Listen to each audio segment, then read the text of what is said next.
नमो अरिहन्ताय नमो सिद्धाय नमो आयर्याय नमो उपध्याय नमो लोये सर्वसाहु।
नमः शमय साराय स्वानुत्याजकास्ते शिष्वावाय वावाय सर्ववावान्तरः।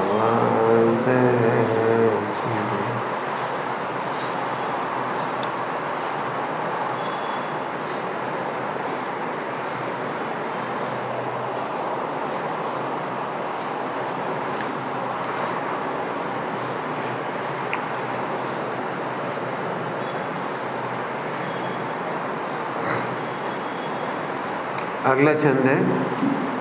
लौकिक में भी चोरा दिखी सदा सशंकित फिरते हैं, पकड़ न लेवे कोई कहीं भयभीत आकुलित रहते हैं, किंतु निरपराधी जन को बंधन की शंका भी नहीं हो, रहे सदा निश्चिंत शांत वे सहज निराकुल जीवन हो। दो छंदों में बहुत बात कही। एक तो बिल्कुल मूल ट्रांसलेशन है, आप लोग 185 नंबर कलश देखा होगा तो उसी का मूल ट्रांसलेशन है, जो कहते हो बढ़िया टीका का। क्या होता है? लौकिक में भी चोरा दिखी सदा सशंकित फिरते हैं, पकड़ न लेवे कोई कहीं भयभीत आकुलित रहते हैं, किंतु निरपराधी जन को बंधन की शंका नहीं होती, रहे सदा निश्चिंत शांत वे सहज निराकुल जीवन हो।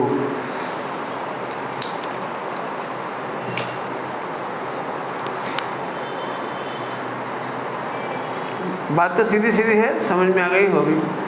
चोरी करने वाले को हमेशा शंका रहती है, पुलिस नहीं पकड़े तब भी शंका रहती है। पूरी दुनिया में अंडरग्राउंड कहते हैं, अंडरग्राउंड गायब हो जाए तो भी डरता रहता बेचारा, भयभीत रहता है। इस वजह से गुरुजी ने क्या बात कहने की कोशिश की, वो बड़ी मजेदार बात है। ऐसे ही जिसको कर्म बंध का भय लगता है वो ही कर्म बंध को प्राप्त होता है। तुम्हें डर क्यों लग रहा है? कहीं कर्म बंद ना हो जाए, कहीं पाप बंद ना हो जाए, कहीं ऐसा ना हो जाए, कहीं वैसा ना हो जाए। बंद का डर तो अपराधी को होता है, निरपराधी को तो धमका के देखो आप, हम पुलिस में ले जाएंगे तुमको, चल हमें डराते हो, चलो पुलिस में हम चल रहे। भले जो निरपराधी होता है वो तो कहता है आई एम रेडी।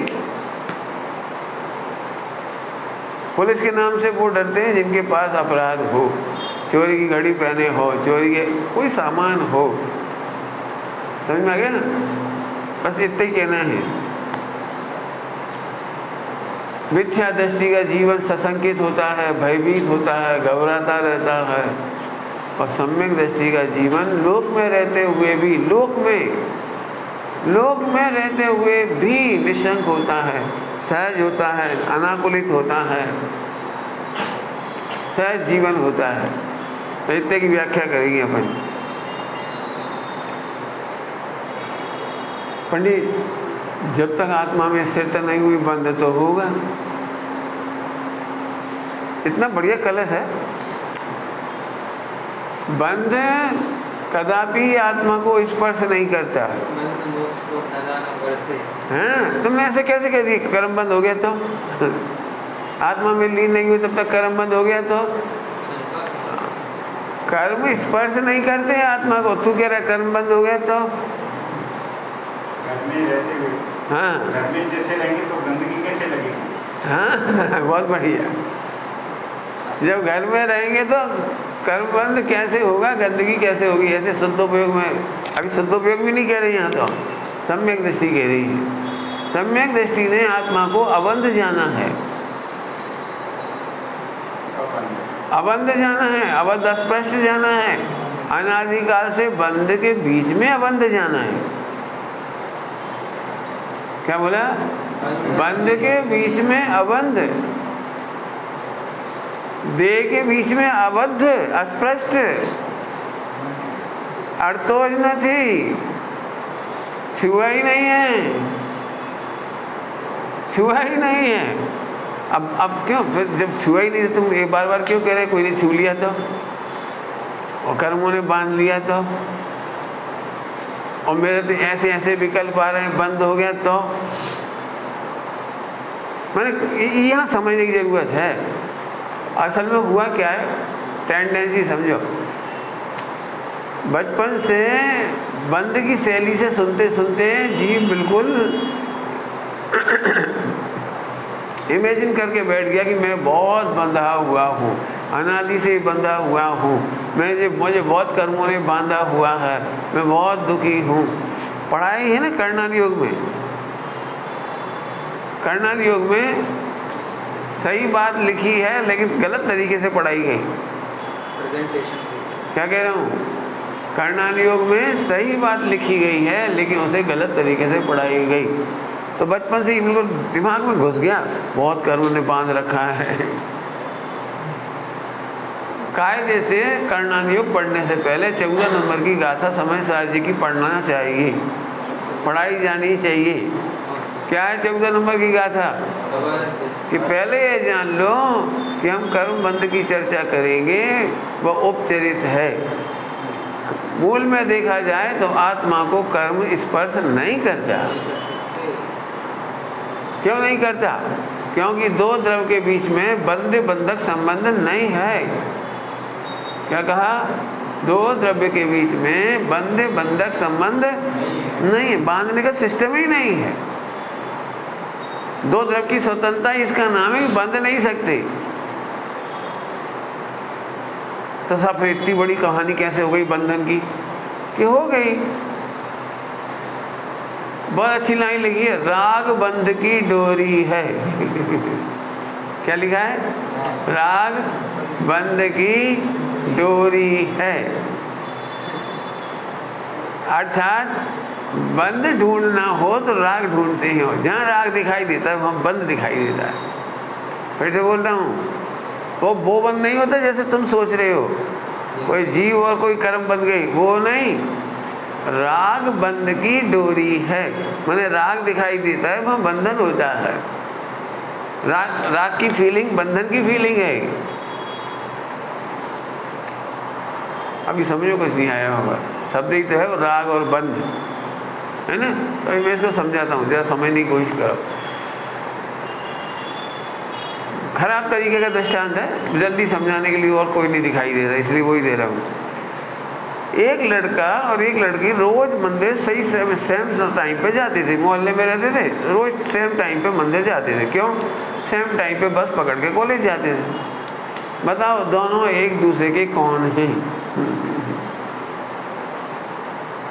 दोनों एक दूसरे के कौन हैं? एक इधर से आता है, एक इधर से आता है, सेम टाइम आते हैं, बचपन से हम उम्र हैं, पढ़ते हैं, स्कूल जाते थे, फिर कॉलेज जाने लगे, सेम टाइम पे मंदिर आते हैं। बताओ दोनों एक दूसरे के कौन हैं? कभी कोई नहीं है, लेकिन एक दिन दोनों की सगाई हो गई। अब बोलो अब कौन है? अब राग उत्पन्न हो गया, राग, इससे मेरी सगाई हुई है, राग उत्पन्न हो गया। बोलो अब ये बीमार होता है, इसको तकलीफ होती है, इसको कुछ होता है, इसे तकलीफ होती है। आज मंदिर में क्यों नहीं दिखा, क्यों नहीं दिखा, क्यों नहीं दिखा? स्कूल क्यों नहीं जा रहे, कॉलेज क्यों नहीं जा रहे? ब्रेन पे जिम्मेदारी आ गई। पूछूं कि नहीं पूछूं? पहले नहीं पूछता था फ़ोन करके, अब पूछने की इच्छा होती है। क्या बात है, तबीयत तो ठीक है? मंदिर में क्यों नहीं दिखे? मैंने अभी बंधन कहाँ से आया? प्रश्न ये है, वो राग बंध की डोरी है। जैसे ही राग उत्पन्न हुआ कि इससे मेरी सगाई हो गई है, अब ये मेरी होने वाली पत्नी है, तो अब ये बंधन ऑटोमेटिक मेंटली बंधन प्राप्त हो गया। अभी इसका मरण हो जाए तो ये बिल्कुल दुखी हो जाए, कोई घटना घट जाए, एक्सीडेंट हो जाए तो भयंकर दुखी हो जाए, उस पर तबीयत खराब हो गई हो, इलाज कराना हो तो अब भी पैसे लगा दे, गिनेगा नहीं पैसे, कितने पैसे लगेंगे? अरे मेरी पत्नी है। बोलो भाई, गिन के पैसे खर्च करते हो पत्नी पर? कितने ही खर्च हो जाए। इसका मतलब है राग बंध की डोरी है। आपको क्रिकेट का राग है तो मोबाइल का बंधन होगा, देखोगे बार बार, क्या हो गया, कितना स्कोर हो गया, आउट हो गया, अरे जबरन, क्यों, क्या मिलता है? लेकिन नहीं, क्रिकेट की रुचि है ना, तो खिलाड़ी इसका बंधन हो गया, देश का बंधन हो गया, देश का बंधन। सट्टेबाजी में करोड़ों रुपए जीत हार जाते हैं लोग, कैसे? वो राग। ऐसे इस शरीर से राग, राग यहाँ की भाषा में बोले तो भाव कर्म से द्रव्य कर्म का बंध होता है, यहाँ की भाषा में कहीं, और यहाँ कहो तो बिल्कुल स्पष्ट तस्वीर है कि शरीर के प्रति राग हुआ तो बंध हुआ। बंध हुआ मतलब अब ये मुझे अपना लगने लगा। थोड़ा दुख को समझो, राग बंध, बंध माने दुख होता है, बंध माने दुख, तो राग से दुख उत्पन्न होता है। राग नहीं हो तो दुख उत्पन्न नहीं होगा। दृष्टांत, इस शरीर से राग है तो जैसे ही शरीर दुबला दिखाई देता है तो दुखी होता है, ये बंध। मोटा हो गया तो खुश हो जाता है, ये बंध। ध्यान रखना, शरीर के लक्ष्य से हर्ष और विषाद दोनों दुख हैं। क्या बोला? तार लिया।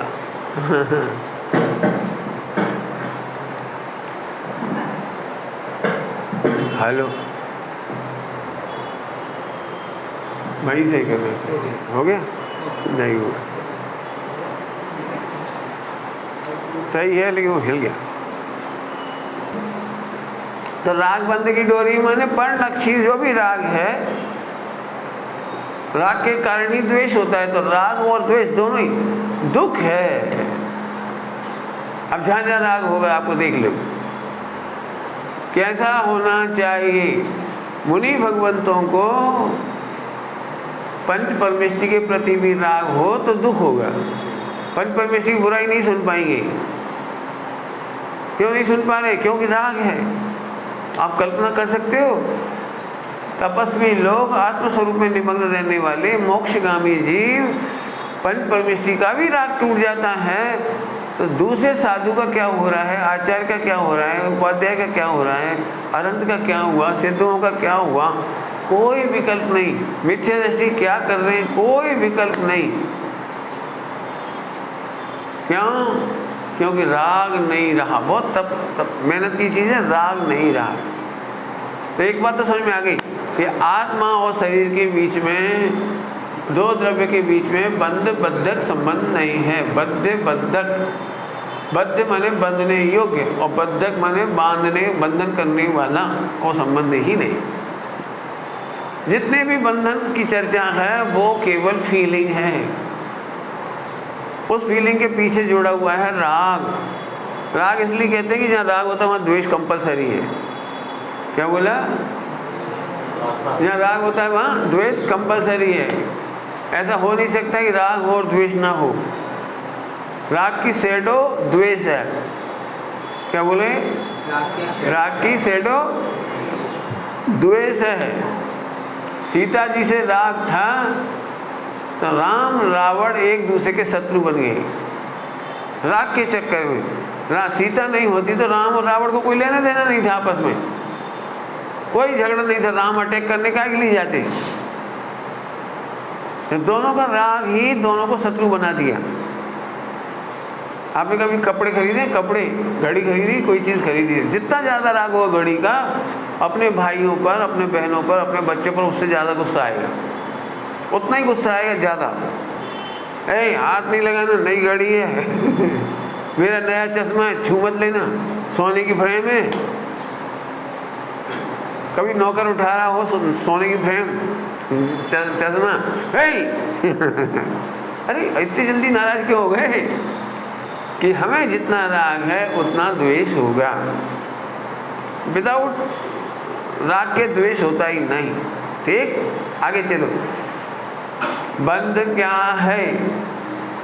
पिछले दिनों चर्चा स्पष्ट की थी, आपको बता रहा हूँ खूब विचार करने के लिए। आचार्य देव से पूछा बंध किसे कहते हैं? बड़ी जोरदार परिभाषा है। तो उन्होंने कहीं नहीं कहा कि दो द्रव्यों के बीच में बंधन होता है, ये नहीं कहा। ये नहीं कहा जीव और पुद्गल का बंध होता है कि नहीं, क्यों? कहा तो है, कहा तो है बंध होता है। दो तीन तरह के भेद हैं उसके बंधन के भी। पुद्गल का बंध होता है, स्कंद बनते हैं। जीव और पुद्गल का बंध होता है, मनुष्य आदि, विजाति, हाँ, आसमान जाति तरफ पर्याय, ऐसा लिखा तो है। तो उस बंध की परिभाषा सुनो, बहुत जोरदार। मुझे तो जिस दिन पढ़ी थी मैंने बहुत नाचा था, ये समझो रोम पुलकित हो गया। हाँ, बंध की परिभाषा याद रखना हो, अनेक में एक पने का ज्ञान। परिभाषा क्या है? अनेक में एक पने का ज्ञान। ये नहीं कहा अनेक एक हो गए, अनेक मिलकर एक हो गए, ये नहीं कहा। अनेक में एक पने का, मजा आ गया क्यों? मेरे दिमाग में बिल्कुल वही भरा हुआ था, सब विद्वानों से सुन के अजीब में बहुत कर्म बंध है, 70 कोड़ा कोड़ी हो, इतना कोड़ा कोड़ी हो, बहुत कर्म है, बहुत पहाड़ है, आदि आदि, भारी भारी। भजन भी उसी तरह के थे अपने 8 कर्मों ने मुझे फंसा रखा है क्या? मैं एक अकेला अनाथ और 8 कर्म ने दुख दिया है भारी बहुत लंबे चौड़े। तो दिमाग में वही चली, परिभाषा पढ़ के मजा आ गया। हाँ, परिभाषा क्या है? अनेक में एक पने का, अनेक एक हो गए नहीं कहा, अनेक में एक पने का, एक पना नहीं हो गया, एक पने का। सच कहता हूँ, अभी यार जाके देखो, तुम्हारा हमारा क्या लेना देना है बता। लेकिन चूंकि अब प्रवचन सुनते करते हैं तो आपको हमसे राग हो गए, तो अब आपको भी कुछ अटैचमेंट हो गया। इसको अपन कहते हैं अटैचमेंट। क्या अटैचमेंट हो गया? दुख का यदि आपको भी खबर मिल जाए ना मेरी, आपको होनी अनहोनी की, रोग की कोई बात, अरे इतना ही करोगे, इससे ज़्यादा क्या करोगे? ज़्यादा भाई शाम को एक शोक सभा करो भाई, और क्या करोगे? और क्या करोगे? याद आती है, इतना बोलोगे और क्या करोगे? मैंने क्या संबंध था? अब मान लो तुम्हें मेरे से, जिन लोगों ने मेरे प्रवचन नहीं सुने, मेरे से बातचीत नहीं की, कभी कोई बात नहीं, उन्हें भी पता लगा कि एक सुमत प्रकाश नाम का है, कोई बीमार है, एक्सपायर हो गया, तो क्या फर्क पड़ा उसे? कोई फर्क नहीं पड़ा। तो जो अटैचमेंट है ना वो, अब फिर से समझो, लेना एक देना दो नहीं, कुछ भी था नहीं, मतलब अटैचमेंट का जबरन दुख, अटैचमेंट का जबरन दुख, फोकट का दुख। जिन्हें फिल्मों की रुचि होती है ना, फिल्मों की, फिर उनमें बहुत सारे हीरो हीरोइन के नाम याद रहते हैं, बहुत सारी फिल्में देखी होती हैं, तो बहुत सारे हीरो हीरोइन से उनका अटैचमेंट हो जाता है। फिर मार्केट में कोई ने दूसरे के हीरो की बुराई की, वही गोली मार दी उसको, मेरे से बुरा कोई नहीं, तूने मेरे हीरो की बुराई क्यों की, आदि आदि। समझ लेना आप कल्पना करें, फोकट का अटैचमेंट। अनंतानुबंधी समझते हैं? अनंतानुबंधी, आत्मा को नहीं जानकर, आत्मा की स्वतंत्रता नहीं जानकर, आत्मा की प्रभुता नहीं जानकर, मैं बार बार रिपीट कर रहा हूँ पर्यायवाची, आत्मा का एकांत, एकाग्रता, क्या वो एकत्व, एकत्व, आत्मा का एकत्व नहीं जानकर अनंत में एकत्व करता है, इसका नाम अनंतानुबंधी। अनंत से अटैचमेंट, अनेक अनंतानुबंधी माने अनंत का अटैचमेंट। अब अनंत का अटैचमेंट है तो अनंत गुना दुख होगा, दुख होगा। क्यों? अमेरिका में भी कोई जैन का कुछ हो जाए तो आपको पढ़ते से क्या लगता है, अरे अमेरिका में जैन बहुत परेशान है। तुम्हें पता नहीं, केवल इतना पता है अमेरिका में जैन कोई परेशान है, अटैचमेंट है ना जैन का। चलो साहब, जैन ही जैन का होता तो भी कोई बात नहीं। अब तुमने पढ़ा ऑस्ट्रेलिया में भारतीयों के बड़े संकट, तब भारत से अटैचमेंट है तो भारतीयों के प्रति भी ऑस्ट्रेलिया में बड़ी आफत है। अभी कौन व्यक्ति परेशान हुआ वो आपका कोई लेना देना नहीं है उसका, लेकिन एक भारतीय, तो फिर कितना करोड़ का अटैचमेंट होगा, कितना करोड़ अरब, 7 अरब, कितना कह रही, 1 अरब, क्या कितने संख्या तुम्हारी भारतीयों की, 130, 140 कर दो कोई अब उतना बड़ा अटैच, तो ये तो दुखी हो गया। सुनो, अटैचमेंट, अब देखो भाषा में तो ऐसे ही बोलेंगे हम, अटैचमेंट तोड़ने के लिए एकाकी एकत्व लिए सब ही आते, एकत्व लिए सब ही आते, तो एकत्व को समझो। अटैचमेंट करने से क्या फायदा? मैंने इसमें बहुत मजे लिए, मतलब मैं आपसे भी कहना चाह रहा हूँ, मेरी गंदी आदत समझ लो चाहे अच्छी समझ लो, मुझे नहीं पता, लेकिन मुझे बहुत अच्छी लगती है। मुझे जो भी दिखाई देता है ना, मैं उसकी तैयारी पहले ही कर लेता हूँ, यदि इनका एक दिन एक्सपायर हो जाएंगे तो क्या होगा। मेरे माता जी का, पिताजी का और सभी जनों के बारे में मैंने सोच के रखा था, तो मुझे इसका बहुत फ़ायदा मिला। फ़ायदा ये मिला कि जैसे ही घटना घटी और मैसेज आया कि पिताजी एक्सपायर हो गई, तो समाज तो इमोशनल हो जाती है।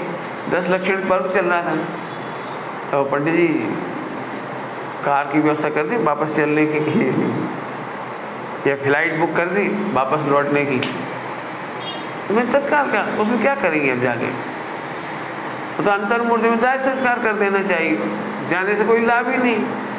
अब 12-13 दिन तक रोना गाना कुछ कुछ होता रहेगा, जो कुछ होता रहेगा वो पता नहीं क्या होगा।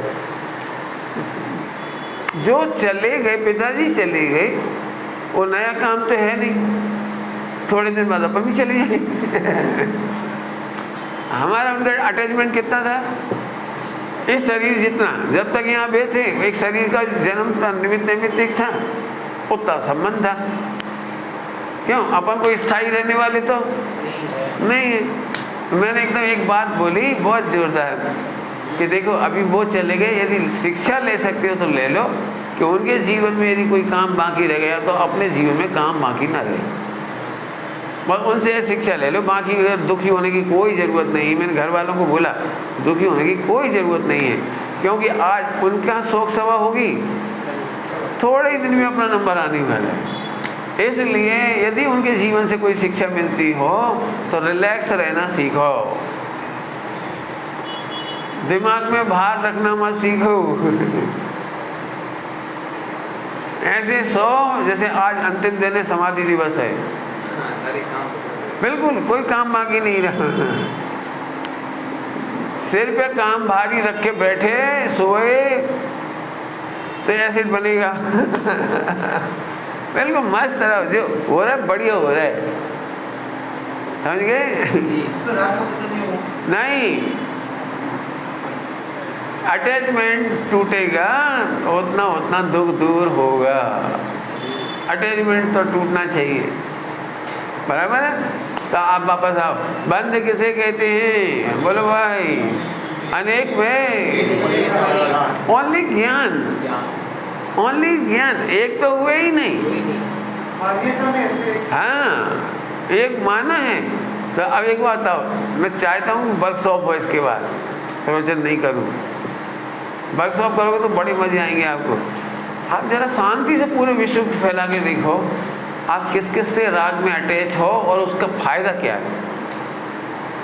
जो भी हो, पत्नी हो, बच्चे हो, भाई हो, मित्र हो, देश हो, धर्म हो, सब। मैंने तो सोचा, मेरी बात कई बार बुरी भी लगती है लोगों को, मैं ऐसे बोलता हूँ खराब सब तरीके, खराब लगता है लोगों को, लेकिन मैं बोलता हूँ कोई मेरे सामने जैन धर्म की बुराई करे मुझे बिल्कुल दुख नहीं होगा। मेरे गुरुजनों का भी कोई बहुत बुरा कहेगा तो भी मुझे कोई दुख नहीं होगा। तो ये लाइन सुनते से ही थोड़ा लोगों को अच्छा नहीं लगता।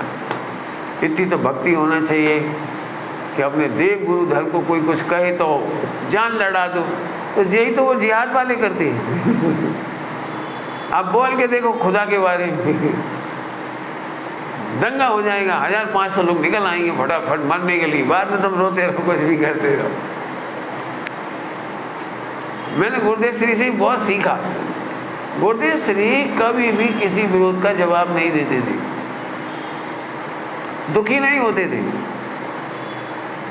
गुरुदेव को पूछा जाता था, वो सामने वाला निर्दोष हो, आप निर्दोष हो, वैसे निर्दोष है, देवशास्त्र गुरु निर्दोष है, तो फिर वो झूठा आरोप लगा रहा है तो उसका उत्तर देना चाहिए। बोलते थे ऐसे। तो गुरुदेव बोलते थे, भाई उस बेचारे का कोई दोष नहीं है। हाँ, ये उत्तर तो फेमस ही हो गया, भूलेला भगवान से। लेकिन उसके पीछे उत्तर देते थे, हेतु, बहुत अच्छे हेतु देते थे। भाई कोई भी जीव दूसरे जीव का विरोध नहीं करता, उसका विरोध बता रहा है कि उसे वस्तु स्वरूप का अज्ञान है। एक जीव दूसरे जीव का विरोध कभी नहीं करता, उसको सत्य का ज्ञान नहीं है, उसे वस्तु स्वरूप का ज्ञान नहीं है, उसे जैन धर्म का ज्ञान नहीं है। तो उसका विरोध दूर करने की कोशिश मत करो, उसका अज्ञान दूर करने की कोशिश करो। क्या बोला? चुप। बोलेगा तो ऐसे कर दूंगा, ऐसे कर दूंगा, ये नहीं, विरोध दबाने की कोशिश मत करो। गुरुदेव ने कभी विरोध दबाने की कोशिश नहीं की। वे एक ही बात कहते थे, उसका अज्ञान दूर करो, यदि कर सकते हो तो। इसलिए गुरुदेव को बड़ी शांति रहती थी, बड़ी शांति रहती थी। गुरुदेव के सामने बहुत उथल पुथल हुई, विरोध करने वालों की बहुत हुई, लोकल में भी हुई, बाहर में भी हुई, आसपास भी हुई, बाहर भी हुई। नहीं, गुरुदेव को एक ही बात, विरोध दबाना नहीं। कुछ कहा है मैंने 3-4 बार कह गए, कठिन है बात। बच्चे भी घर में उत्पाद मचाते हैं, शोर करते हैं, वो लड़ते झगड़ते हैं, चिल्लाते हैं, फेंकते हैं। तो बच्चों के विरोध को मत दबाओ, बच्चों का अज्ञान दूर करो। अज्ञान दूर करने में मेहनत लगेगी, तपस्या लगेगी, बच्चों के लेवल पे उतरना पड़ेगा, समझना पड़ेगा कि बच्चों को कौन सा घाटा शांत करता है, उसे बताओ इसे ही घाटा होगा। पेरेंटिंग की बात बीच में आ गई, लेकिन एक लाइन कह के बात पूरी कर रहा हूँ उसको। मैं इस पेरेंटिंग से बिल्कुल नाखुश हूँ कि हम बच्चे को केवल, जो वो बेचारा समझते नहीं है, पाप और नरक बचपन से डराया जाता है, पाप लगेगा, नरक चला जाएगा। वो इतनी बार नरक सुन चुका होता है कि नरक की वैल्यू खत्म हो जाती है। नरक की वैल्यू समझ पाप इतनी बार लग चुका होता है कि पाप का भय खत्म हो जाता है। आपने देखा होगा, एक साइकोलॉजी होती है अपराधियों की, वो बार बार पुलिस पुलिस पुलिस, अपराध अपराध अपराध, जेल जेल सुनते सुनते पक्का हो जाता है। जाता है तो फिर उसे फर्क ही नहीं पड़ता, क्या चले जाएंगे, क्या दिक्कत है। मैं ये चाहता हूँ कि नहीं, उसको रियलाइज कराओ, उसे जो चीज़ का दुख लगता है ना, उसी दुख की फीलिंग कराओ। पाप पुण्य मत बोलो, मैं नहीं बोलता पाप पुण्य, मैं अपनी भाषा में कभी पाप पुण्य नहीं बोलता। मैं छोटी सी घटना सुनाऊँ आपको, खनिया थाना के। जब भी मैं वहाँ रहता हूँ तो हॉस्टल के बच्चे मेरे पास आते हैं, कि मेरे को लड़ रहा था, झगड़ रहा था, ऐसे कर रहा था, पैसे कर रहा था, और थोड़ा तेज हो ना तो मेरे ही सामने धमकाता था, देख लूँगा, मैं भी कुछ कर दूंगा, मतलब तब मैं उसे डांटता नहीं, मैं उसे प्रेम से कहता, क्या कर लोगे तुम, क्या करोगे, कि मेरा भी अवसर आएगा, मैं इसकी कापी फेंक दूंगा, चड्डी उठा के फेंक दूंगा, देखता हूँ तू क्या ऐसे कैसे करता है, मैं ऐसे कर दूंगा, ऐसे। मैं तुम क्या समझते, जब तुम कभी सो रहे होगे, तुम स्कूल चले जाओगे, कहीं जाओगे, उस समय एब्सेंस में वो तुम्हारी सामान फेंक देता, वो भी 4 लोगों का ग्रुप बना लेता, तुम 10 का बना लो, 20 का बना लेता, झगड़ा तो बढ़ती जाएगा। आज तुमने उसकी पेन खो दी, वो कल तुम्हारी कॉपी कर देगा, वो तुम्हारी बुक फाड़ देगा, वो तुम उसका कर दोगे, तो उसकी शर्ट फाड़ोगे, वो तुम्हारी पैंट फाड़ेगा। लड़ाई कब खत्म होगी? इससे तो दुख बढ़ते ही जाएगा, नुकसान बढ़ते ही चला जाएगा। फिर वो आधा घंटा समझाने पर दिमाग थोड़ा समझ में आता है, बात तो सही, मैं इससे हावी हो रहा हूँ, मेरे ऊपर कोई हावी हुए तो क्या होगा। देखो बेटे, यहाँ तुम्हारे कोई भाई बहन तो है नहीं, तुम्हारा परिवार तो है ही नहीं, सारा परिवार तो यही, साथ मिल के रहो, साथ खेलो खाओ, एक दूसरे की हेल्प करो। आखिरी में हम दोनों को गले मिलवाते हैं, बड़े प्रेम से हाथ मिलवाते हैं और आई लव यू कहलाते हैं और फिर कहते हैं चलो एक दूसरे को नाश्ता करा के आओ, भोजनशाला में जाकर दोनों एक दूसरे का भोजन कराओ, बात खत्म हो गई। मतलब थोड़ी मेहनत लगेगी। एक एग्जाम्पल इसलिए दिया कि आपको इतनी मेहनत करनी पड़ेगी, बच्चों के लेवल पे सोचना पड़ेगा। एक बार तो सच्ची घटना है, एक बच्चा बेहोश हो गया, इतनी पिटाई करी दूसरे बच्चे ने, वो बेहोश हो गया। अब मेरे पास तक बच्चे दौड़ते दौड़ते आए, पंडित जी जल्दी करो बच्चा बेहोश हो गया। मैं देखने आया, मैंने क्या हुआ देखें। अब रास्ते में गुस्सा तो एकदम सुनते से आ जाता है, फिर एकदम रास्ते में तैयारी कर ली, अपन कुछ नहीं करेंगे, कुछ नहीं करेंगे। मैं आया, चुपचाप खड़ा रहा, वो बच्चा लेटा हुआ था, ज़मीन पर पड़ा हुआ था, मैंने बुखार वो बेहोश हो देख कर ऐसे। सब बच्चे खड़े हो गए, भीड़ लग गई चारों तरफ, तो मैं सबकी शक्ल देख रहा, तो मैं उस बच्चे की भी शक्ल देख रहा प्रेम से, जिस बच्चे ने मारा। निश्चित है उसकी आंखें नीची थी, वो सॉरी फील कर रहा था। तो मैंने उस बच्चे से पूछा, क्यों बेटे आपको कैसा लग रहा है इस समय? तो बच्चा धीरे से बोला, बुरा लग रहा है पंडित जी, मुझे इतना नहीं मारना चाहिए था। मैंने अच्छा तो एक काम कर, तुम पानी लेके आओ, इसको तुम होश में लाओ। अब सबको हटा दिया, वो पानी लेके आया, छींटे दिए, उठाया, उसकी पूरी सेवा करी, जब तक वो स्वस्थ नहीं हो गया उसके कपड़े धोए उसका होमवर्क किया, भोजन लेके आया किचन से, उसको भोजन कराया, दोनों बढ़िया फास्ट फ्रेंड हो गए। अब मैं ठोक ठाक कर भी देता हूँ तो उल्टा उल्टा दिमाग चलता है उसका। अब समझ में आया? अब मैंने पाप का डर, नरक का डर, फला का डर दिखा के शॉर्टकट काम नहीं निपटाया। उन्हें सोचा, अब तो समझ में आ गया होगा आपको। हमें जिसके भी हमारे घरों में कभी उपद्रव शांत नहीं होते, झगड़े शांत नहीं होते, देखे होंगे आपने, क्योंकि हम शॉर्टकट निपटारा करते हैं। शॉर्टकट निपटारा मत करो, सोचो, थॉट प्रोसेसर स्टार्ट रखो, ठीक है? अब तो चलूँ आगे, बदल गई बीच में से बात। हाँ, अब फिर वापस आओ। जब जिसने अवध स्पष्ट आत्मा जान लिया, उसे बंधन की चिंता नहीं होती। इसलिए वो अब आगे एक बहुत अच्छा शब्द है, वो कहीं घूमे, कहीं रहे, कहीं रहे मतलब 4 गति में भी जाए जीव, सम्यक दृष्टि, वो सहज जीवन रह जीता है। वो टेंशन में नहीं जीता कि नरक चला गया, मैं चले जाएंगे। जल्दी से बोल दिया, आपने सुन भी लिया, क्यों नरक जाने तैयार हो? सम्यक दृष्टि तो चला जाएगा हंसते हुए, हंसते हुए। अब नरक की इमेज थोड़ी खराब है आपके दिमाग में तो आप क्या कहना चाहें, नरक की अच्छी इमेज? एक्चुअली नरक की इमेज ज़्यादा ही खराब हो गई तुम्हारे दिमाग में। नरक की इमेज खराब है, लेकिन नरक में भी आत्मा का स्वरूप बहुत सुंदर है। कुछ कहा मैंने फर्क? नरक की इमेज खराब है और स्वरूप बहुत अच्छा है। आत्मा का स्वरूप बहुत अच्छा है। सब समझ में नहीं आए कि देखो मैं समझाता हूँ। मुझे नरक जाने का जब मैंने देखो, मैं फिर कह रहा हूँ, मैं आपको प्रवचन नहीं कर रहा हूँ, ये सब प्रकरण देखना सिखा रहा हूँ।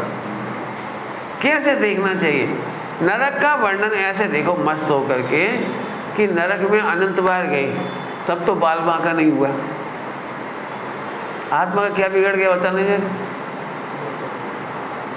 क्या बिगड़ गया? 100% सेफ, फुल्ली सेफ आए हम, द्रव से पूरा, क्षेत्र से असंख्यात प्रदेश, काल में अनादि अनंत, भाव में अनंत गुण। बिगड़ा क्या? ये स्वरूप बहुत अच्छा है। इसलिए यदि गलती से नरक जाना ही पड़ रहा है, पहले कोई गलती की थी, कर्म बंद हो गया है, आयु बंद हो गया, गति बंद हो गया है, नो प्रॉब्लम। क्या बोल रहा हूँ? ठीक है, आखिरी बार चल निपट आती आखिरी बार अब अनंत काल के लिए मैं नरक जाने वाला नहीं हूँ। तो ये तो मस्ती की बात है। समाधि मरण बिगड़ने का मूल कारण है मरण का भय। समाधि बिगड़ने का मूल कारण है, और मरण की इतनी बड़ी पिक्चर खड़ी हो गई, इतने बड़े संसार में मेरा जन्म कहाँ होगा। रात को खड़े होकर देखो आकाश में 84 लाख योनियों के बारे में सोचो तो फिर आप घबराते चले जाओगे। बाप रे, गटर में कीड़ा बन गया तो, अरे राम, सेप्टिक टैंक में बन गया तो, स्पाइडर बन गया तो, कर्म तो अपन ने बहुत खराब किए, हम क्या पता क्या जाएंगे कहाँ जाएंगे। तो टेंशन कर करके समाधि बिगाड़ ली। यह समाधि सुधरेगी। आत्मा का स्वरूप इतना जोरदार है, बोलो भाई, विश्व में 84 लाख योनियों में अनंत अनंत बार गए, अनंत बार गए, जब कुछ नहीं बिगड़ा। आगे बोलो, अब क्या बिगड़ेगा? अब क्या बिगड़ेगा? अब कुछ नहीं बिगड़ा तो 84 लाख योनि की चिंता खत्म हो गई। और जो आनंद हुआ ना, आनंद, ये आनंद नंबर 1 तो ये होगा, इस आनंद में रहने वाला व्यक्ति वह जाएगा ही नहीं। पहली मस्ती की बात तो ये है, जाएगा ही नहीं। और बाई द वे गया अभी तो परेशान नहीं होगा। 2 फायदे, यह समाधि हो जाएगी तो हम नरक नहीं जा सकता, त्रियंज में नहीं जा सकता, इधर उधर नहीं जा सकता, स्वर्ग जाएगा सम्यक दृष्टि है तो, या मनुष्य में आ जाएगा, खोटी गति में नहीं जाएगा। और बाई द वे पहले से आयु बन गया हो, गति बंद हो गया हो, कुछ हो गया हो तो जाएगा भी। तो आप कल्पना नहीं कर सकते वहाँ पर भी आत्मा को कोई तकलीफ। 2-3 बार इसलिए बोला, इसलिए समाधि मरण की भावना मतलब क्या, मेरा स्वरूप खराब दुखी होने का नहीं है, मैं दुखी हो सकता नहीं, कोई मुझे दुखी कर सकता। स्वाध्याय करने का फल क्या है पता है? स्वाध्याय करने का फल है जैसे अब 8 कर्मों का और 4 गतियों का भय ना रहे। क्या बोल गए? 8 कर्मों, 4 गतियों का और 8 कर्मों का ना रहे। 14 नंबर की गाथा जबरदस्त है इस मामले में, पढ़ना। चलूँ मैं आगे। किंतु निरपराधी जन को बंधन की शंका तो नहीं होती, रहे सदा निश्चिंत शांत में, सहज निराकुल जीवन हो। अगला है, शुद्धात्म से भी ज्ञानी त्यों, निरपराध निर्भय रहते, नहीं स्वप्न में भी बंधन की शंका हो, निर्बंध रहते। स्वप्न में भी बंधन की क्यों नहीं होता? बोलो, बंधन की शंका क्यों नहीं होती? थोड़ी देर के लिए सुबह का प्रवचन याद दिलाऊं, आखिरी का, कि मिथ्या दृष्टि की तुलना में सम्यक दृष्टि की प्रवृत्ति बढ़ जाती है। एक बात कहने की इच्छा हो रही थोड़ी सी सुबह कही थी तो मैं अभी सुबह की चर्चा है, पकड़ो फिर से। ध्यान से सुनना, हमने ये सोचा है कि शुद्धोपयोग करने के लिए किसी का राग मत करो। सिंपल गणित है, सिंपल, ना किसी से राग करो ना किसी से द्वेष करो, तो हमको शुद्धोपयोग होगा। ये सिंपल सा गणित है दिमाग का। लेकिन ऐसा नहीं है, ऐसा नहीं है। हम किसी से राग द्वेष नहीं करेंगे तो शुद्धोपयोग होगा, यह नहीं है। राग किसी से भी हो, कितना भी हो, दो बात कह रहा हूँ, किसी से भी हो, कितना भी हो, अनंतानुबंधी ना हो। इसके लिए बहुत अच्छा शब्द है लोक में,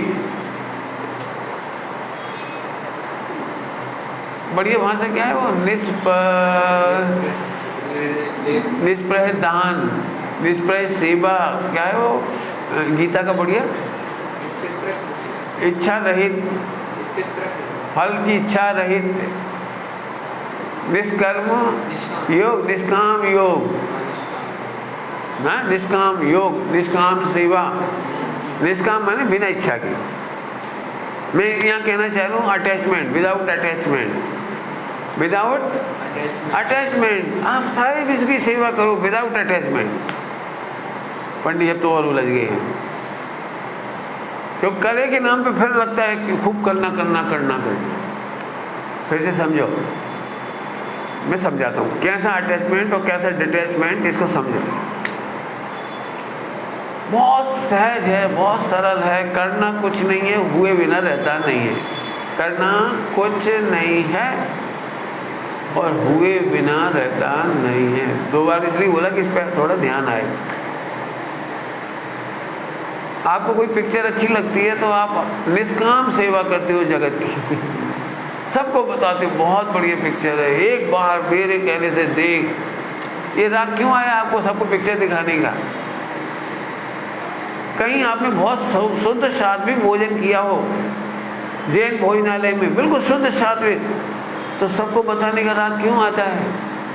भैया कभी भी चेन्नई जाओ तो रेलवे स्टेशन के बाहर उधर एक वो है जैन भोजनालय, बिल्कुल उकाड़ेलू पानी अच्छा भोजन एकदम, बिना आलू प्याज का, बिल्कुल बिना कांदा लहसुन का, एकदम बढ़िया।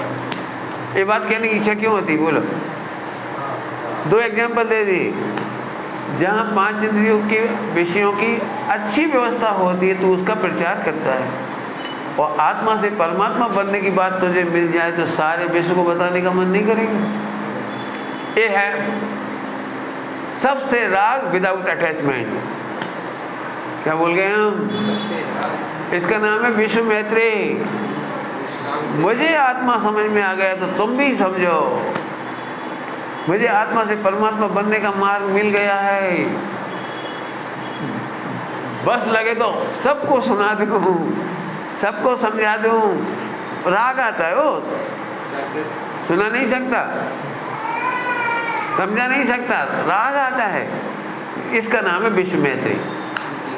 अब तो समझ में आया? सम्यक दृष्टि होने पर राग फैलता है, राग बढ़ता है, लेकिन बंद नहीं होता। बंद क्यों नहीं होता? बंद होता है जहाँ हमें अपेक्षा होती है कि मैं तुम्हें आत्मा का ज्ञान तब दूंगा जब 5 लाख रुपए दूँ, 100 रुपये दूँ, 500 रुपये दूँ, कोई अच्छा भोजन कराओ, मेरी सेवा करो, मेरी खातिरी करो, तो मैं तुम्हें सुनाऊंगा। पर बंद यहाँ होता है। लेकिन जिसे आत्मा का मार्ग मिलता है, तत्व ज्ञान मिलता है, उसे सारे जगत को सुनाने का भाव नहीं आता है, आता, लेकिन अनंत अनुबंधी अटैचमेंट नहीं होता। कौन सा नहीं होता? अनंत अनुबंधी अटैचमेंट नहीं होता। अनंत अनुबंधी अटैचमेंट का क्या मतलब? इस जीव से मुझे कुछ लाभ मिले ऐसा भाव नहीं होता। क्यों नहीं होता? क्योंकि दो द्रव्य के बीच में लाभ हानि का संबंध ही नहीं। पंडित साहब की बढ़िया पॉजिटिव भाषा बोलो। मैं अपने आप में इतना परिपूर्ण भरा हुआ हूँ कि दूसरे से भरवाने की, दूसरे से सुख प्राप्त करने की, दूसरे से ज्ञान प्राप्त करने की जरूरत क्या है? राग कितना होता है बताऊं? राग कितना होता है? तुम भी सुखी हो जाओ, ये नहीं, तुम भी अपने को सुख से भरा हुआ प्रभु देखो। जल्दी भूल गई। क्या कहा? मैंने भी देखा है कि आत्मा का स्वरूप बड़ा सुंदर है, और जैसा मेरा स्वरूप वैसा ही तुम्हारा भी है। मेरे समझ में आ गया है तो तुम भी समझो कि तुम भी भगवान हो, तुम भी ज्ञायक हो, तुम भी परिपूर्ण हो। तुम कहीं से सुख पैदा कर लो, तुम व्रत उपवास कर लो, त्याग तपस्या कर लो, दान दे लो, इससे तुम सुखी हो जाओ, ये नहीं सिखा रहा वो। सुखी होने की विधि नहीं सिखा रहा। क्या सिखा रहा है? कि मैं भी परिपूर्ण परमात्मा तत्व हूँ और तुम भी परिपूर्ण परमात्मा तत्व हो, तुम भी समझो। बहुत सरल है। दृष्टांत दो, दृष्टांत ध्यान से सुनना। किसी व्यक्ति के पास चिंतामणि रत्न हो और उसे उसकी खबर ना हो, तो भीख मांग रहा है, दर दर की ठोकर खा रहा है, तो आपको उस पर करुणा आएगी तो आप क्या करोगे? 10 रुपये दोगे, 100 रुपये दोगे, भोजन करा दोगे, कपड़े दे दोगे, अपने घर में रहने की जगह दे दोगे। आपको उस पर करुणा आएगी तो क्या क्या करोगे? बस पक्का? तुम ये तो भावना नहीं करो मेरी सिंपैथी है, मैं भावना भावू छू कि तारू दुख दूर थी जा, तेरे को किसी की आशीर्वाद हो जाए, पुण्य का उदय आ जाए। कोई ऐसे ऐसे बोलोगे? कुछ बोलोगे? चल हम समाज की सोशल मीटिंग करके तुझे थोड़ा डोनेशन असिस्ट हेल्प करवा दें, कोई ऐसा बोलोगे? बोलो क्या करोगे? अरे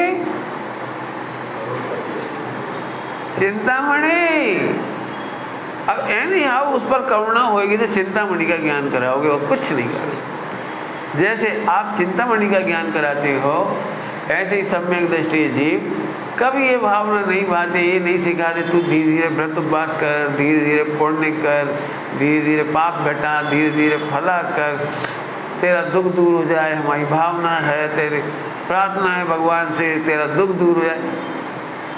ये नहीं। हाँ बोलो, अब क्या सिखाएंगे उसको? पंडित साहब की भाषा में बोलो, बढ़िया भजन है। भूला है स्वयं आत्मा, भूला है, भूला है जो भुलाने के काबिल नहीं। आत्मन आया है अवसर सुनहरा, चूक जाने के काबिल नहीं है। पंडित साहब का भजन। देखा जब अपने अंतर में कुछ और नहीं, भगवान हूँ मैं। देखो और दिखाओ, बस ये है आपकी करुणा, ये है आपका राग। विश्व मैत्री बोलो, सम्यक दृष्टि होने पर राग बढ़ता है या मिथ्या दृष्टि होने पर राग बढ़ता है? मिथ्या दृष्टि को तो ऐसा लगता है सब चूल्हे छोड़ भाड़ में जाएं, उसको ऐसे ऐसे भाव आते हैं, मर जाए ना ससुर तो उसका पूरा पैसा मुझे मिल जाए, एक साला जिंदा हो तो ऐसा लगता है ये और निपट जाए ना तो सारा पैसा मुझे मिल जाए। मैंने मिथ्या दृष्टि को राग बहुत गंदा होता है। पंडित साहब ने मेरे से पूछा, बोलो सम्यक दृष्टि राग करता है कि नहीं करता है? मैं क्या बोलता? उन्होंने बताया, खरे खर तो राग सम्यक दृष्टि करता है, मिथ्या दृष्टि को तो राग को आत्मा को मानता है। जल्दी जल्दी बोल गई, राग को आत्मा मानता है। आत्मा और राग का भेद विज्ञान करे तब खबर पड़ती है राग भिन्न है। तो सम्यक दृष्टि को भिन्न राग दिखता है ना, इसलिए राग वो करता है। सच्चा राग तो सम्यक दृष्टि करता है, मिथ्या दृष्टि तो राग को आत्मा मानता है। आपको अपनी पत्नी से ज्यादा राग हो ना तो एहसान और दिखा दे, तू क्या समझती, मैं तेरे लिए जान देता हूँ। मैं तेरे लिए मरा जा रहा हूँ, मैं तेरे लिए कितना राग करता हूँ, तेरे लिए कितना गहना सोना चांदी ला के दिया। मनो वो तो राग का भार डालता है। सम्यक दृष्टि कहते हैं नहीं, हमने तेरे लिए कुछ दिया ही नहीं, तेरे उधर से सारी सुविधा हुई, बाकी हमने तो कुछ भी नहीं दिया है। हाँ एक ही चीज़ दे सकता हूँ सम्यक दृष्टि। क्या बोल रहा है? बोलो, कि जैसे मैं परिपूर्ण आत्मा हूँ और परद्रव्य के बिना सुखी होता हूँ, तो भी आत्मा है और परद्रव्य के बिना सुखी हो सकता है, ये समझ बस। ये सामग्री तो संयोग है, क्या कहूँ आपको। रामचंद्र जी ने सीता जी से एक बात कही कि देखो मुझे वनवास जाना है, तो मैं तो बचपन से पढ़ाई करने के लिए आश्रम में गया हूँ, जंगल में रहा हूँ, तो मेरी तो हैबिट है। नहीं तुम तो स्त्री हो ना, महलों से बाहर नहीं गई, संकटों में कहाँ रहोगे, कहाँ नौकर चाकर नहीं होंगे, वहाँ बर्तन नहीं होंगे, पलंग नहीं होंगे, तुम कैसे रहोगी वहाँ। तो एक काम करो, तुम पीहर चली जाओ या ससुर की सासुर जी की सेवा करो, दो ऑप्शन। तो सीता जी ने बहुत बढ़िया जवाब दिया, जिस मेरी शादी मेरा विवाह महलों से नहीं हुआ, आपसे हुआ है। आपके साथ रहने पर मुझे महल मिले थे, अब आपके साथ रहने पर मुझे जंगल मिल रहा है, वनवास मिल रहा है। इसका मतलब तो उदय है। अब उदय तो जैसा होता रहे, मैंने उदय से तो विवाह किया नहीं। जब आपके साथ रहने पर पाप का उदय हो सकता है और आप चले जाओगे, तब मैं क्या करूँ। अभी तो मैं आपके साथ हूँ, जहाँ आप रहोगे मैं रहूँ, मुझे क्या करना। मेरा विवाह तो आपसे हुआ, महलों से मेरा विवाह नहीं हुआ, सुख सुविधाओं से मेरा विवाह नहीं हुआ, मैं तो आपके साथ। समझ में आया। आप नहीं रहोगे, इतनी पुण्य को देखी सामग्री बनी रहेगी, तो भी मेरा दुख दूर नहीं होगा, मैं सुखी नहीं होंगी। और मेरे स्वामी आप हैं, आपके साथ रहने से मुझे सुख होगा। अब मुझे आपसे कहना है, सम्यक दृष्टि भी पति पत्नी साथ रहते हैं, वे केवल सम्यक दर्शन की बात करते हैं, मैंने आत्मा के अनुभव की बातें करते हैं। बाहर की सामग्री तब भी उनके पास होती है, उदय प्रमाण, घटती है, बढ़ती है, मिलती है, छूटती है, लेकिन सम्यक दृष्टि कभी दुखी क्यों नहीं होते। दुखी बहुत अच्छी भाषा में बोलो, क्यों। क्योंकि पर से सुख दुख का मेरा संबंध है, पर में से सुख आता ही नहीं है। बहुत अच्छी बात है। जरा आप थोड़ी देर के लिए कल्पना करो, यदि बाहर से सुख आता तो हम कितने दुखी होते। जल्दी बोल गए। यदि हमारा सुख महावीर भगवान में से आता तो हम लोग सब मिल के रो रहे होते, महावीर भगवान के सामने क्यों नहीं हुई। महावीर भगवान के पास रहने वाले कितने लोग भगवान से सुख भर भर के ले लिया होगा, हम तो खाली रह गए। लेकिन हमारा सुख महावीर भगवान में से नहीं आना है, हम सुख स्वरूप हैं, ये समझते से सुख हो जाता है। तो अब बोलो, हमारा दुख दूर होना है कि दुख दूर ही है। दुख दूर ही है। मैं सुख स्वरूपी हूँ, सुखी हूँ, मजा हो गया। आगे समझ में आया। हाँ, वापस बोलो। बंद की बात चली थी, दो द्रव्यों के बीच में बंद की व्यवस्था, दो द्रव्यों के बीच में सुख दुख की व्यवस्था अनादिकाल से। अनादिकाल में कोई दुख नहीं हुआ, कोई बंधन नहीं हुआ। अब पता नहीं, मुझे तो बहुत मज़ा आ रहा है, आप समझने की कोशिश करना। वो मर गई। अनादिकाल से हमने बंध की कितनी कथा सुनी थी, और आज पता लगा कि आत्मा में बंधन का स्पर्श ही नहीं है। छोटे जी की भाषा में बोलो, ओ मुझे तो इन बातों की खबर ही नहीं थी। अभी तक वो सही बोलो, बचपन से अभी तक क्या पढ़ा है बेटे, बहुत कर्म बंध हुआ है। अज्ञान अवस्था में जीव ने बहुत कर्म बांधे हैं, भुगतने पड़ेंगे। आज मालूम पड़ रहा है कि कर्म का उदय भुगतना नहीं पड़ता। अंतिम बात कह रहा हूँ आज। अब ये भी एक उल्टी कहानी है, हमने खूब सुना है, बहुत भोगा है जीव ने, और बहुत कर्म का फल भोग रहा है जीव। देखो कितने जीव कितने कर्मों का फल भुगत रहे बेचारे बेचारे। ये भी बहुत लंबी चौड़ी स्टोरी है, वस्तु स्वरूप से सुनाओ। कर्म बंध को आत्मा भोग सकता ही नहीं, कोई सा भी। आनंद सिद्ध की बात नहीं चल रही है। निगोदिया जीव भी कर्म का फल नहीं भोगता, वो अपनी सत्ता में रहता है, बस अपनी सत्ता में रहता है, खबर नहीं होना ही दुख है बस। अपनी सत्ता में रहने पर भी, पर सत्ता का भोग नहीं करने पर भी ये मानता है मैं पर का भोग करता हूँ, ये दुख है। पर का भोग तो कितनी सुंदर व्यवस्था है दो द्रव्य की। जीव सदा स्वतंत्र है अपने आनंद के लिए। हाँ, तो मैं दृष्टांत देके समझाता हूँ, बहुत जोरदार, देखना बहुत जोरदार दृष्टांत। आपने देखा है आपको कोई दुखी नहीं करता लेकिन फिर भी आप दुखी होते हो। क्या बोला मैंने? दुखी करता नहीं, कोई आपको दुखी करता नहीं है लेकिन फिर भी आप दुखी होते हो। दो चार एग्जाम्पल देता हूँ छोटे छोटे। जैसे आपने गलत काम किया और सासू ने देख लिया, अब सासू ने कुछ कहा तो नहीं ना अभी, लेकिन अब अपन कल्पना कर करके दुखी, मम्मी क्या सोच रही होंगी, मम्मी क्या सोच रही होंगी। अब जरूर वो बदला लेंगी, जरूर किसी से कह देंगी, और समाज में कह देंगी तो क्या होगा, मेरे पीहर में फ़ोन कर दिया तो क्या होगा, और इनको बता दिया तो क्या होगा। मम्मी अब भिड़ा देगी, अब मम्मी मिर्ची डाल देगी, अब उसमें पेट्रोल भड़क देगी, आग लगा देगी, अब बहुत बड़ा तूफान होने वाला है। अब सोचते रहे, जिस तरह जिसकी कल्पना थी उतना दौड़ाया उसने, बाद में मालूम पड़ा उसे कुछ हुआ ही नहीं।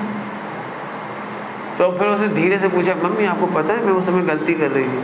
नहीं, मुझे खबर ही नहीं है, मेरा उपयोग कहीं और था, मेरा दिमाग कहीं और था, मुझे पता ही नहीं। कई बार ऐसा होता, पता ही नहीं होता। आपने देखा है कभी अकेले में कोई गलती की है तो हमें लगता है कोई है तो नहीं, खिड़की में से तो नहीं देख रहा।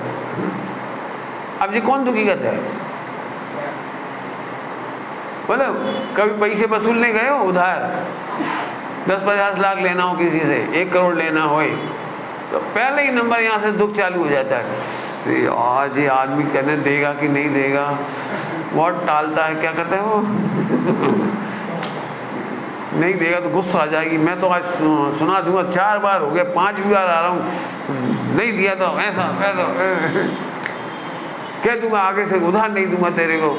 तो फिर वो मना कर देगा, मैं पैसा ही नहीं दूंगा। तो फिर बोलूँगा नहीं थोड़ा माल लेता रहना, थोड़ा पैसा देते रहना भाई, धीरे धीरे देता रहे। मैंने कितना लंबा चौड़ा पड़े अभी मैं आपसे पूछा, कोई कुछ कह तो नहीं रहा। कई बार फिर ऐसा होता है, अपन पहुँचे और उससे बोला, बहुत शांति से बोला, भाई जय जिनेंद्र, जो भी बोले, अरे सेठ जी आप अच्छे आ गए, वो पैसा तैयार रखा था आपका और पूरा 50 लाख का पैकेट दे दिया। अब अपन पछताए, अपन बेकार भी सोचते ऐसा एक केस नहीं है, एक केस नहीं है, इनफिनिट हर मामले में कोई ना कोई कल्पना चलती ही रहती है, हर मामले में। अब बताओ, बंद का दुख माने यही है वो अटैचमेंट का दुख, यही है वो अटैचमेंट का दुख। मेरे जीवन में भी लोग तो मिलते हैं ना अपने पैसा उधार मांगने वाले, मदद मांगने वाले, पैसा मांगने वाले, तो मैं इस दुख से बहुत डरता था ये देना सरल है पैसा, फिर लेना बहुत मुश्किल है, उसको बार बार याद दिलाओ, जब भी मिले तो सिर्फ बोलो, तो बहुत आत्मा जलती थी। और फिर मान लो नहीं दिया उसने पैसा तो जिंदगी भर के लिए अपने गांठ बांध ली, बेईमान है, भ्रष्ट है, धोखेबाज है, कैसा मोक्षु है, कैसा साधर्मी है, मैंने तो इसे क्या समझ के दिया था, और पूरा बात चलने का घात हो जाए। मतलब ये मेरे से बर्दाश्त नहीं होता था, मतलब पैसा मांगना बार बार बर्दाश्त नहीं होता था। कैसे कितनी बार अपन दिन भर में 50 बार सोचे, जब तक एक बार उससे कह पाते भैया पैसा, वो कहती 7 दिन बाद, अपन 7 दिन तक बार बार सोच रहे, 7 दिन, मैंने बहुत परेशान। तो मैंने एक फैसला किया था कि ज़िंदगी में उधार पैसा नहीं दूंगा ही नहीं किसी को, मुझे नहीं चाहिए वो ब्याज 14% और 10%, मुझे नहीं चाहिए, मैंने नहीं लिया। मैंने बैंक में डाल दिया पैसा में, सस्ते सुंदर 6-7%, 14% नहीं लिया, हेडेक